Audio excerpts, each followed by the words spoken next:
Hello and welcome back to Guts and Guns. Glad you guys can make it back. Today I thought we'd talk about buying a gun online, having it shipped to California, and having it put into your name. And this is more of an update from a video we did a year and a half, 2 years ago that we decided to put on YouTube because there were so many people asking these questions when we did it. There's a lot of new gun owners out there, and we're trying to basically get this information out to them so they understand what to expect and make it a little easier, at least a little easier transition for us and them, the FFLs and them. Anyways, let's get right into it. So I'm not going to get into any debates concerning other states or the difference between FFL in California and another place. All I want to do is talk about the California things in this particular instance. So we're going to talk just about what California requires, what the California laws are, and that is it. So just California stuff here in this podcast for now. All right, now that we have that established, let's talk about what an actual FFL is and what it means to be an FFL. So FFL stands for Federal Firearms Licensed Dealer. What does that mean in terms of responsibility? Well, that means that they are responsible for filling out a form called the 4473, which is basically all of the information that the federal government needs to give you the permission to own a firearm. Now, whether you think that is correct for them to do or not is not the topic of this podcast either. So if you feel that the federal government shouldn't have that ability or that power because the Constitution gives you the right to own and bear arms, well, that's, like I said, a different podcast. And trust me, we will get to that topic pretty shortly here. Now, an FFL also has the ability to, because they are licensed, to buy guns in one state and bring them to another state. They have that ability. They're licensed to do that anywhere in the United States. Obviously, that doesn't go through other countries. It doesn't include import laws. It doesn't include export laws. But it does include state-to-state transfers, state-to-state things within the United States. And that includes Hawaii and Alaska. I know recently that some laws have changed pertaining to gun laws, but we're not going to be addressing those. We're just talking about the standard licensing. So currently, federal laws are a bit more lax than California laws are, and a few other states like California. So California has its own system, and they actually, I'll get into it a little bit later, but it's actually a little bit different than the federal firearms forms. Now, federal firearms forms, like I said earlier, are a 4473 form. That's what you fill out. In California, you also have to fill out a DROS. And a DROS is a DROS. It stands for Dealer Record of Sale. This particular paperwork is done electronically, and then you print it out when it's finished. In California, you have a 10-day wait as well. Now, it is already deemed to be against your constitutional rights to have a 10-day cooling off period. So, California stopped calling it a cooling off period and started to call it a paperwork filing period. Now, if you understand that terminology, it is we want to make it more difficult for 10 days for you to buy a firearm. That's really all it amounts to.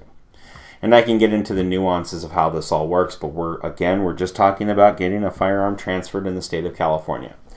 Now, everybody calls it registration. Even California says you have to register your firearms. Everybody across the entire government is starting to say you have to register your firearms. I want you guys to understand the difference between registration and actually telling or informing the government that you're buying a firearm. There is a huge difference. When you tell the government you're buying a firearm, you're giving them your information, and you're telling them, I'm buying this particular firearm with this particular serial number, and it's tied to my name at this point. It's kind of like buying a car and then paying for the registration for it, right? Kind of sounds the same. But it's not really the same, because a registration means that every time you move, or any time you move that firearm someplace else, you are legally required to tell the government that that firearm has changed addresses. And that is a registration. You do not currently have to do that, nor is it required for you to do that, except in some very certain and particular cases when it comes to certain firearms and certain things with firearms. NFA items. And again, that's a whole nother podcast. Okay. When you tell the government you're buying a firearm, you're only telling them you're buying it. It's like paying tax on an item when you purchase it at a store. It's like buying a trash can for your office or something like that. You're paying the tax. The government knows that this item was sold. It doesn't necessarily know it was sold to you. And they're not supposed to keep a record of that. Of course, I'm laughing because they probably are. Which I find absolutely hilarious that people think that they're getting away with something when they purchase it through an FFL. So here's how the process works. You go to your favorite online store, wherever that might be. That could be Bud's Gun Shop, Gun Broker, Arms List, wherever. There's hundreds of places to buy firearms online. Normally in checkout on those sites, you're going to have to tell them who your FFL is going to be before you can actually finish the checkout process. And many of them will actually have a drop-down menu that lists a whole bunch of different FFLs. If you've gone through the process of finding an FFL prior to actually going on the site and purchasing a firearm, and your FFL is not listed in those places, you can still use that FFL. All you need to do is let them know you're going to use a different FFL, and then have that FFL send their license information to them so that they can actually send it to your FFL and get this transaction taken care of. So this is kind of how that first step process works. Many people think that they can buy a firearm online, circumvent the law, and actually have that firearm shipped to them directly to their home. Well, that isn't how this works, especially in California. I don't know about the laws of other states, but I will tell you this. California has definitely closed that loophole. There are no loopholes. Nothing you can get around anything with in California, period. Unless you outright break the law. Now, after that process is done and you get it all purchased and your FFL is all taken care of and all that fun stuff, you are now going to wait for the shipping process. And the shipping process takes however long it takes, depending on where you bought it from, what their policies are, how quickly they can get to it, how busy they are. I've seen shipping processes take anywhere from a few days to a few weeks. And actually, we had one that was about 8 months long. Maybe 7 months long. But anyways, it was a long process for that person. Thank God they were patient. That's all I can say on that one. Now, once the item actually arrives at the FFL, then at that point, they're going to have to enter it into what they call their books. And that means that they need to put, or record rather, the serial number, the type of firearm it is, the make, model, all that fun stuff into a book. Which is actually the way they keep track of the firearms that they have in stock and the firearms that they release to others, meaning you or another FFL or anybody like that. And understand that this book is actually required by law to be kept up to date. So they cannot do any firearms transactions or release any firearms at all, do any kind of DROS or 4473 paperwork until that firearm gets logged into that book. It is extremely important. So I don't know any FFLs that will actually do any kind of transactions without that book first being filled out properly. Okay, so now they have their book filled out. The firearms come in, they've got it all into their books, they've got everything set up. If they work off of appointments, they're going to probably give you a call next in order to set up an appointment. If they don't work off of appointments, like they're a standard brick and mortar kind of store, then they're probably going to call you and say, come in whenever you have time to pick up your firearm. Most of the time, they're going to have a time frame, if they're a standard brick and mortar, for you to come and do that. They might have a 10-day period, they might have a 30-day period, not sure. Every FFL is going to be different, so please ask those questions before you decide, yeah, I'm going to wait 60 days before I go in and pick this up. They might have already sent that firearm back by that time. So make sure you ask those questions and know everything up front before you actually have it sent to them. Normally, they'll also tell you at this time what you're going to need to bring in.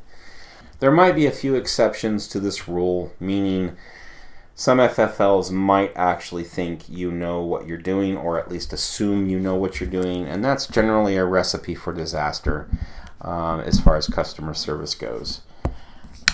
Again, that's every person specific, so I'm not exactly sure how other people do or run their businesses. Nor am I the one to tell them they're right or they're wrong. Not my place. But let's get into a little bit of what you will need in order to buy a firearm in the state of California. First thing you're going to need is a current government-issued identification. That could be a California identification card or a California driver's license. You're going to need one of the two of those, with your current address on it and a real ID, unless you want to bring in your passport or birth certificate when you come in to buy a firearm. And that also includes, in California, ammunition as well. So that's another podcast again, and we'll get into that another time. If your government issued ID says federal limits apply or says nothing up in the top right corner of your ID and has anything other than a bear with a star in it, you will have to bring in your birth certificate or passport along with it. You'll also need to bring in a second form of address verification. What is that? That is a utility bill, a car registration with your name, and the address that is on your government-issued ID. These cannot be different. They have to be the same. If for some reason you don't have them the same, you're going to run into a lot of issues. So just make sure you have everything lined up when you're doing this before you start this process. You're also going to need an FSC, a Firearm Safety Certificate. Now, there are maybe not most, but there are several FFLs out there that can actually issue the test at the same time you do your DROS and fill out your 4473. You'll do that beforehand, then you'll fill out your DROS and your 4473 because you need that number, the FSC number, in order to do your DROS. It's actually required on the paperwork. If you don't have that or you don't pass the test, you will have to wait at least 24 hours in order to take the test again. You do have to pay for the test for every time you take it. Most places charge $25 for it. Not every place, but most places. Now, there's also some misconception about FFLs holding on to people's information. So I kind of want to dispel that myth as well. Every time you purchase a firearm, all of this paperwork has to come with you. FFLs do not keep copies of your information. And there's a big reason. Identity theft and all that kind of stuff it happens. And we don't keep that information. None of us keep that information that I know of out there for liability reasons. And that being said, you can understand that, I'm sure. I don't want you guys to think that because you come in the first time, second time, or the third time that somebody's going to keep your information on file so you don't have to bring it in anymore. Nope, you will always have to bring it in for every single firearm purchase. Now that that myth has been addressed, let's move on to the next phase of this, which is when you fill out your paperwork, you're going to enter into a 10-day paperwork period, which means that California makes you wait 10 days for every firearm you purchase. Now, there's a bunch of new laws that are out there, 1 in 30 and stuff like that, but we're not going to talk about that in this deal.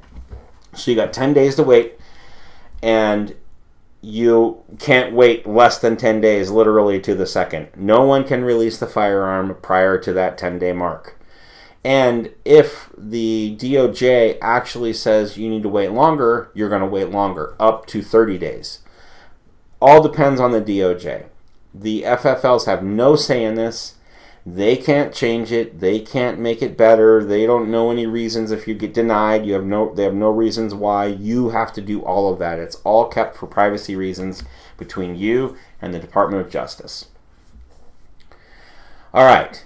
After your 10-day period, you're going to come in back to the FFL, and you are going to, again, sign your paperwork, put your thumbprint on one piece of paper, and go through a safety check with them.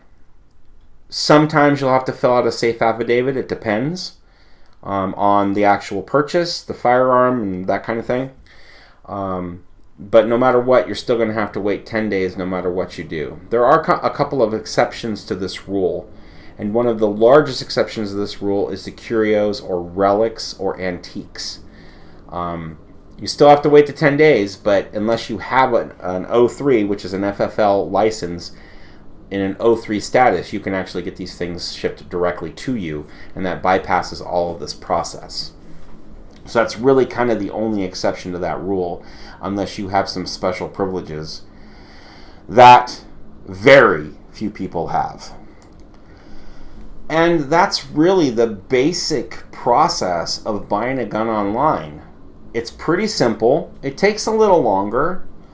Most of the time you can get a better deal, although this whole COVID-19 thing has screwed everything up in the market. But I think after a year or two, things will go back to normal, maybe less. I'm not going to be too optimistic about it because of, everything that's happened so far. And that is basically that in a nutshell. Buying a gun online is not hard, and hopefully I've answered any questions that you guys might have. If not, please ask. We'll be happy to answer them. Well, that's it for this episode, folks. We hope you tune in for the next one. Until then, have a great week.